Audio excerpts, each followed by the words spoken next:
जय श्री राधे कृष्ण। आइए सुनते हैं नारी यौन शोषण की एक पौराणिक कथा। हमारे समाज में बुराइयां सभी युगों में रही हैं।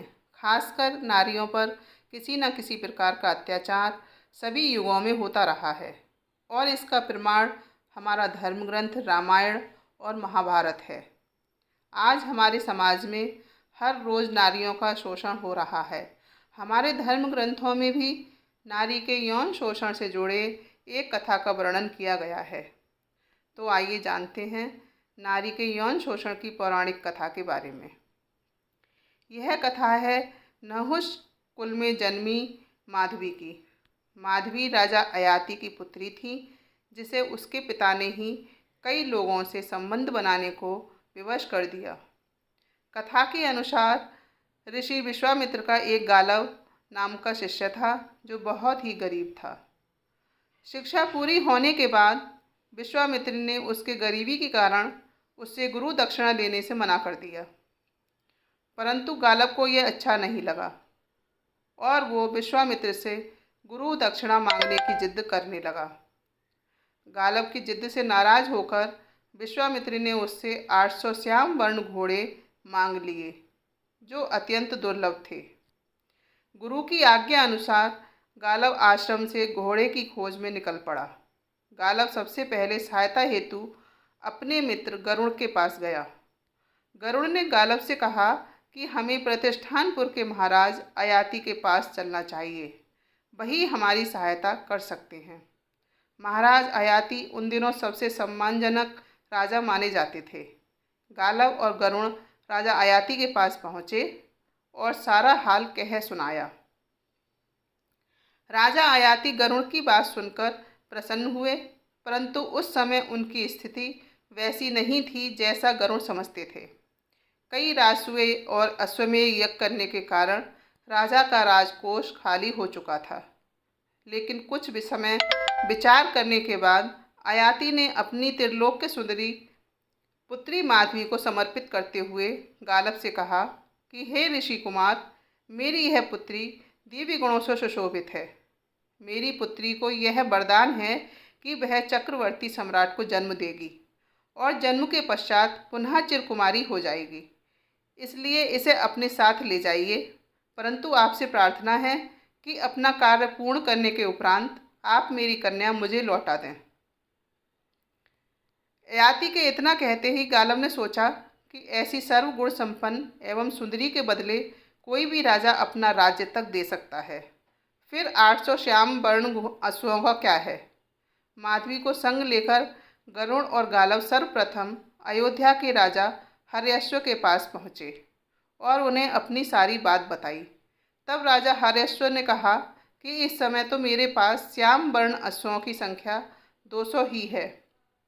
हर्यश्व ने अपनी असमर्थता प्रकट करते हुए गालव और गरुड़ को यह सलाह दी कि आपको मेरे ही समान अन्य राजाओं से भी माधवी के बदले में वैसे ही श्याम वर्ण अश्वों की प्राप्ति का उपाय करना होगा। मैं अपने 200 अश्वों को देकर माधवी से केवल एक पुत्र उत्पत्ति की प्रार्थना करूंगा। दूसरा कोई चारा न होने के कारण गालव और गरुड़ ने अयोध्यापति हर्यश्व की बात मान ली और माधवी को अयोध्या में छोड़ दिया। यथा समय राजा हर्यश्व के संयोग से माधवी ने वसुमना नामक पुत्र को जन्म दिया, जो बाद में चलकर अयोध्या के राजवंश में परम प्रसिद्ध हुआ।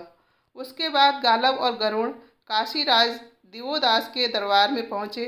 गालव और गरुड़ के अनुरोध पर वह भी अपने 200 श्यामवर्ण अश्वों को देकर माधवी जैसी सुंदरी से पुत्र प्राप्त करने के लोभ को न रोक सका। यहाँ भी नियत समय पर माधवी के संयोग से काशीराज दिवोदास ने प्रत्यर्दन नामक पुत्र की प्राप्ति की, जो बाद में काशी राज्य का पुनरुद्धारक ही नहीं, परंपरागत शत्रुओं का विध्वंसक भी हुआ। इसके उपरांत गालव और माधवी पक्षी राज गरुड़ के संग भोजराज उसी नगर के यहाँ पहुँचे।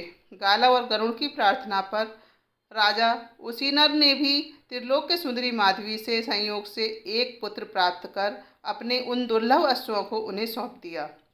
भोजराज का यही तेजस्वी पुत्र बाद में शिवी के नाम से प्रख्यात हुआ, जिसकी दानशीलता की कमर कहानी आज भी पुराणों में वर्णित है।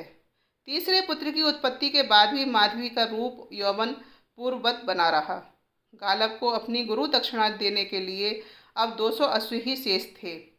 गालब द्वारा विश्वामित्र से प्राप्त की गई अवधि समाप्त होने वाली थी एवं गालब और गरुण को यह ज्ञात हो चुका था कि धरती पर इन 600 श्याम वर्ण अश्वों के सिवा कोई भी ऐसा अश्व नहीं है। अंततः 600 अश्वों और त्रिलोक सुंदरी माधवी तथा गरुण को संग लेकर वह ऋषि के पास पहुँचे और शेष 200 अश्वों की प्राप्ति में असमर्थता प्रकट करते हुए कहा कि गुरुवर, आपकी आज्ञा से इस भूमंडल पर प्राप्त 600 श्याम वर्ण अश्वों को मैं ले आया हूँ, जिन्हें आप कृपा कर स्वीकार करें।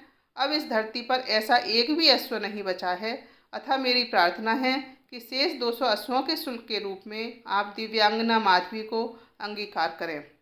गालब की प्रार्थना का समर्थन गरुड़ ने भी किया। विश्वामित्री ने अपने प्रिय शिष्य की प्रार्थना स्वीकार कर ली और माधवी के संयोग से अन्य राजाओं की भांति उन्होंने भी एक तेजस्वी पुत्र की प्राप्ति की, जो कालांतर में अष्टक के नाम से प्रसिद्ध हुआ। उनकी राजधानी का सारा कार्यभार ग्रहण किया और माधवी के बदले राजाओं से प्राप्त उन 600 दुर्लभ श्याम वर्ण अश्वों का भी वही स्वामी हुआ। इन चारों पुत्रों की उत्पत्ति के बाद माधवी ने गालब को गुरु के ऋण से मुक्त कर दिया। फिर वह अपने पिता राजा अयाति के पास वापस चली गई। उसके अनंत रूप और यौवन में 4 पुत्रों की उत्पत्ति के बाद भी कोई कमी नहीं हुई थी। अपने इन चारों यशस्वी पुत्रों की उत्पत्ति के बाद जब वह पिता के घर वापस आई तो पिता ने उसका स्वयंवर करने का विचार प्रकट किया, किंतु माधवी ने किसी अन्य पति को वरण करने की अनिच्छा प्रकट कर तपोवन का मार्ग ग्रहण कर लिया। जय श्री राम। अगर मेरी वीडियो अच्छी लगी हो तो इसे लाइक, शेयर एवं सब्सक्राइब जरूर करें। धन्यवाद।